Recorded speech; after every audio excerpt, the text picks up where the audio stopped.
Halo sobat semua, balik lagi di channel Rizka Al-Fajri. Hari ini kita kembali membahas SKB Guru SD, SKB Pedagodik, SKB Guru Kelas. Hari ini kita akan membahas part kedua dari SKB-SKB tersebut. Seperti biasa, jangan lupa di subscribe channel kami ya.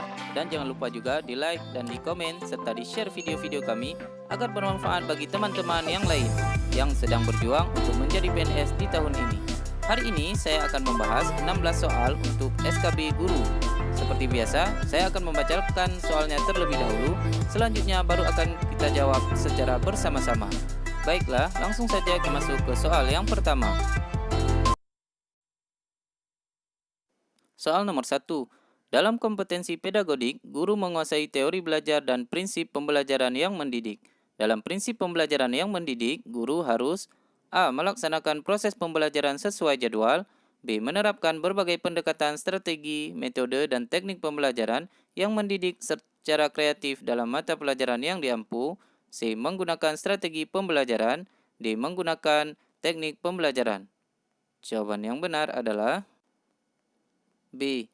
Menerapkan berbagai pendekatan, strategi, metode, dan teknik pembelajaran yang mendidik secara kreatif dalam mata pelajaran yang diampu. Soal nomor 2. Yang ditekankan di dalam strategi pembelajaran interaktif adalah A. Membangun inisiatif individu, kemandirian, dan peningkatan diri. B. Diskusi dan sharing di antara peserta didik. C. Pembelajaran didominasi arahan dari guru. D. Proses penyampaian materi secara verbal. Jawaban yang benar adalah B. Diskusi dan sharing di antara para peserta didik. Soal nomor 3. Pengembangan kurikulum pemangku kepentingan dilakukan dengan melibatkan pemangku kepentingan atau stakeholder untuk menjamin relevansi pendidikan dengan kebutuhan kehidupan, termasuk di dalamnya kehidupan kemasyarakatan, dunia usaha atau industri, dan dunia kerja. Pernyataan tersebut di atas sesuai dengan prinsip pengembangan kurikulum. A. Tanggap terhadap perkembangan ilmu pengetahuan, teknologi, dan seni. B. Relevan dengan kebutuhan kehidupan. C. Menyeluruh dan berkesinambungan. D. Beragam dan terpadu. Jawaban yang benar adalah C. Menyeluruh dan berkesinambungan. Soal nomor 4. Upaya guru dalam memberikan kesempatan kepada siswa untuk merefleksikan pengalaman belajar yang telah dialami yang paling optimal adalah dengan cara A. Guru memberikan tes atau pekerjaan rumah di setiap akhir pelajaran. B. Guru menggunakan pertanyaan terarah maupun pertanyaan bersifat penelusuran saat pembelajaran berlangsung. C. Guru mewawancarai tiap siswa tentang capaian atau masalah belajar yang dihadapi siswa dalam belajar. D. Guru menugaskan siswa untuk menuliskan kesulitan siswa dalam belajar. Jawaban yang benar adalah B. Guru menggunakan pertanyaan terarah maupun pertanyaan bersifat penelusuran saat pembelajaran berlangsung. Soal nomor 5. Upaya merancang pengayaan bagi peserta didik yang mencapai ketuntasan belajar optimal tampak dalam kegiatan guru yaitu A. Memberikan tambahan materi berupa sumber ajar dari pengarang yang berbeda.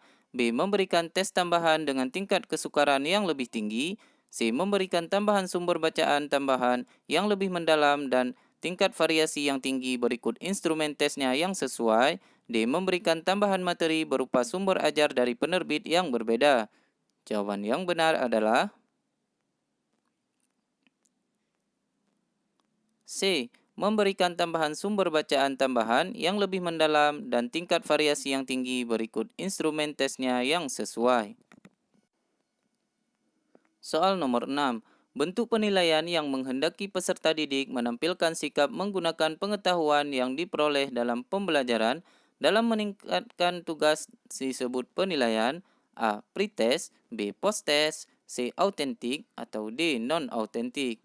Jawaban yang benar adalah C. Autentik. Soal nomor 7. Pendidik melakukan penilaian kompetensi sikap melalui observasi penilaian diri, penilaian teman sejawat atau peer evaluation oleh peserta didik. Adapun instrumen yang digunakan dalam penilaian tersebut adalah A. Skala penilaian atau rating score. B. Rubrik. C. Jurnal. Atau D. Soal tes. Jawaban yang paling benar adalah A. Skala penilaian. Soal nomor 8.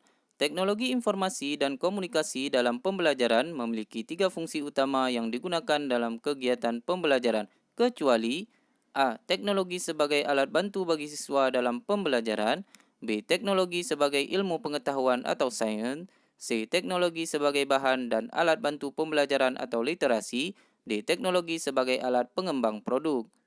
Jawabannya adalah D. Teknologi sebagai alat pengembangan produk. Soal nomor 9. Guru membentuk kelompok-kelompok belajar dan memberikan tugas kepada tiap kelompok. Setiap anggota dari suatu kelompok memberikan tugas dan fungsi tertentu sehingga jika salah satu tidak menjalankan tugasnya, maka pekerjaan kelompok tersebut tidak dapat diselesaikan. Karakteristik dari strategi pembelajaran tersebut adalah A. Tugas kelompok, B. Diskusi kelompok kecil, C. Pengajaran langsung atau direct teaching, D. Belajar kooperatif atau cooperative learning. Jawaban yang paling benar adalah A. Tugas kelompok. Soal nomor 10. Konsep menyodorkan berbagai situasi kepada siswa dan mendorong siswa untuk menyelidiki, mencari jawabannya adalah konsep dan strategi A. Discovery learning, B. Inductive learning, C. Inquiry learning, atau D. Cooperative learning. Jawaban yang paling benar adalah C. Inquiry learning. Soal nomor 11. Lingkup penilaian hasil belajar mencakup beberapa kompetensi yaitu A. Kompetensi spiritual dan kompetensi sikap, B. Kompetensi inti dan kompetensi dasar, C. Kompetensi sikap spiritual, kompetensi sikap sosial, kompetensi keterampilan dan kompetensi pengetahuan, atau D. Kompetensi sikap sosial. Jawaban yang paling benar adalah C. Kompetensi sikap spiritual, kompetensi sikap sosial, kompetensi keterampilan, dan kompetensi pengetahuan. Soal nomor 12. Aspek yang dinilai dalam pembelajaran matematika sebagai berikut, kecuali A. Pemahaman konsep, B. Menggunakan grafik, C. Melakukan prosedur, D. Pemecahan masalah dan sikap. Jawaban yang paling benar adalah D. Pemecahan masalah dan sikap. Soal nomor 13. Upaya guru menggunakan hasil analisis untuk menentukan ketuntasan belajar antara lain adalah A. Menentukan kriteria keberhasilan belajar, B. Mengklasifikasi siswa berdasarkan hasil capaian belajarnya, C. Mencari letak kelemahan secara umum dilihat dari kriteria keberhasilan yang diharapkan, D. Merencanakan pengajaran remedi. Jawaban yang paling benar adalah D. Merencanakan pengajaran remedi.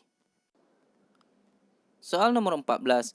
Upaya membimbing siswa untuk mengembangkan keterampilan pengetahuan terlihat dalam upaya guru A. Memberikan contoh penting toleransi, B. Mendiskusikan bagaimana mengubah permasalahan di sekitar siswa, C. Melatih bagaimana mempersiapkan kesehatan diri dan lingkungan sekitar, atau D. Melatih siswa membuat keputusan yang diambil berdasarkan informasi.